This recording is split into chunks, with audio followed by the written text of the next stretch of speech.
Aujourd'hui, je vais vous proposer une technique respiratoire très intéressante en cas de fatigue physique ou de surmenage intellectuel. Il s'agit de Kapalabhati Pranayama qui va agir comme un tonique physique et cérébral. Kapalabhati Pranayama vient du sanskrit, Kapala qui signifie crâne et Bhati qui signifie qui brille, qui est lumineux.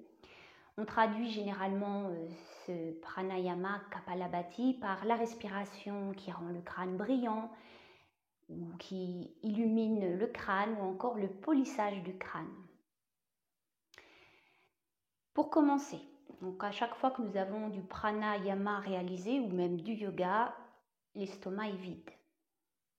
Ensuite, il est utile de se moucher avant cette pratique pour éviter qu'il y ait une gêne respiratoire, donc on élimine le mucus et ensuite on vient s'installer dans une assise, les jambes croisées, une posture qui soit confortable et tout à la fois ferme. Donc vous vous installez dans votre assise avec le dos bien redressé,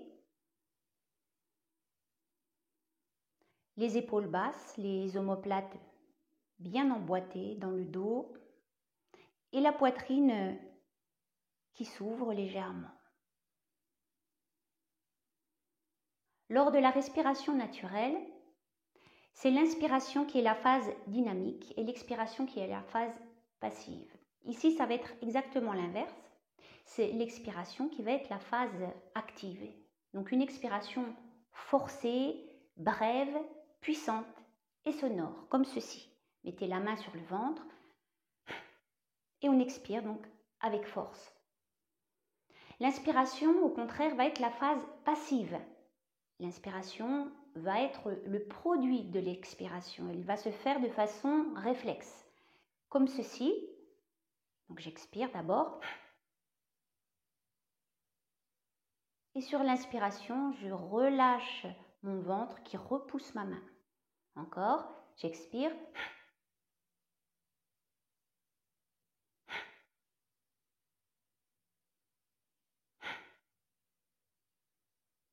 Dans un premier temps, faites-le lentement pour bien sentir le relâchement du ventre lors de l'inspiration.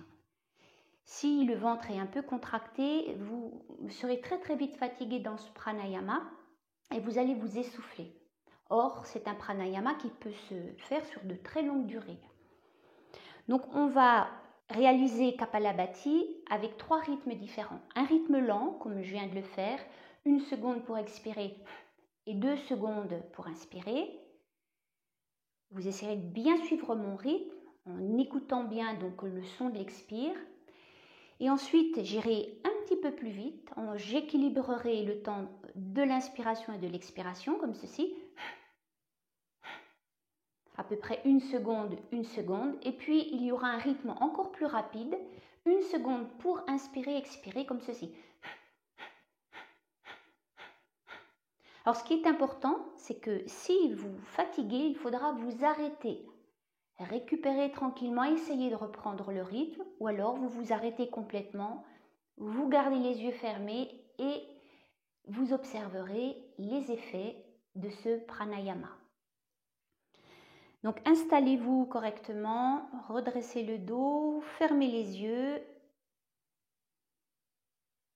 et observez votre respiration naturelle avec le mouvement du ventre qui avance sur l'inspire et qui se retire sur l'expire.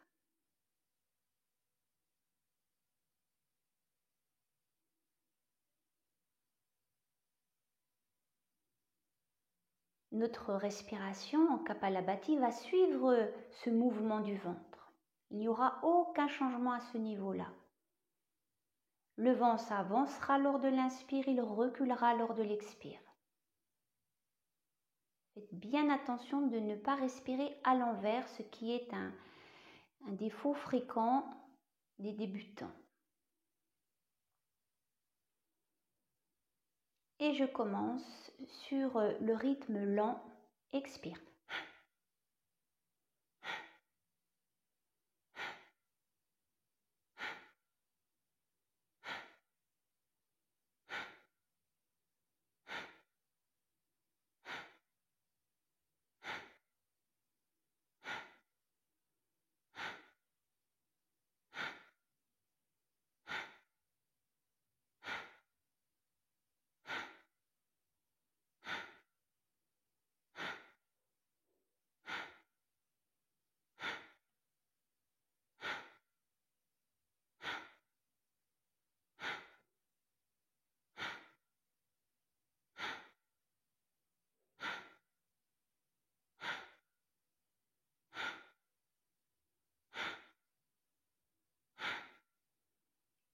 Un rythme plus rapide, une seconde, une seconde.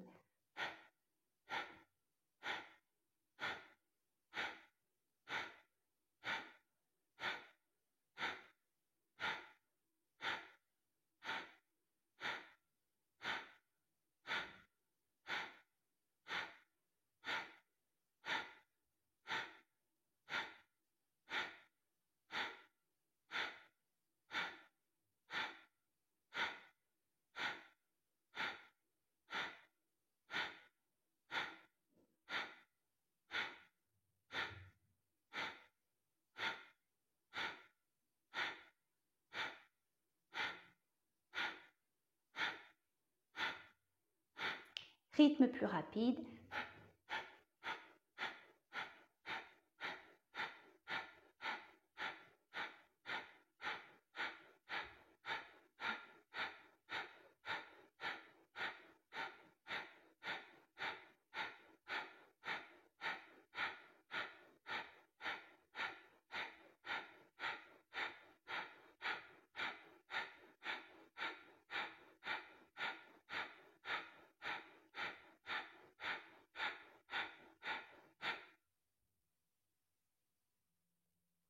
Puis vous cessez toute activité, gardez les yeux clos, observez, vivez pleinement les effets de Kapalabhati.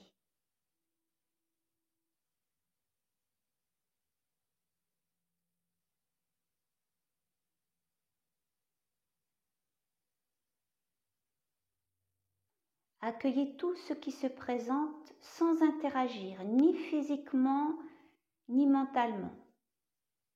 Si la respiration se suspend, ne provoquez pas volontairement son retour. Laissez-la se suspendre aussi longtemps qu'elle a lieu. Et mentalement, ne commentez pas. Restez de simples témoins attentifs et détachés.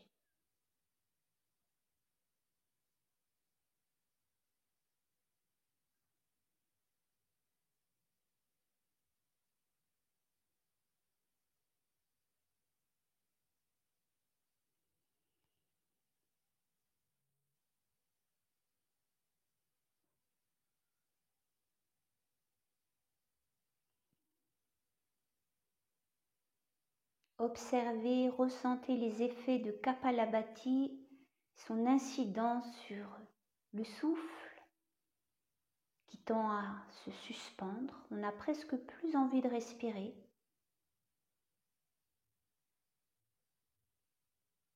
Et si l'on respire encore, la respiration a considérablement diminué en amplitude.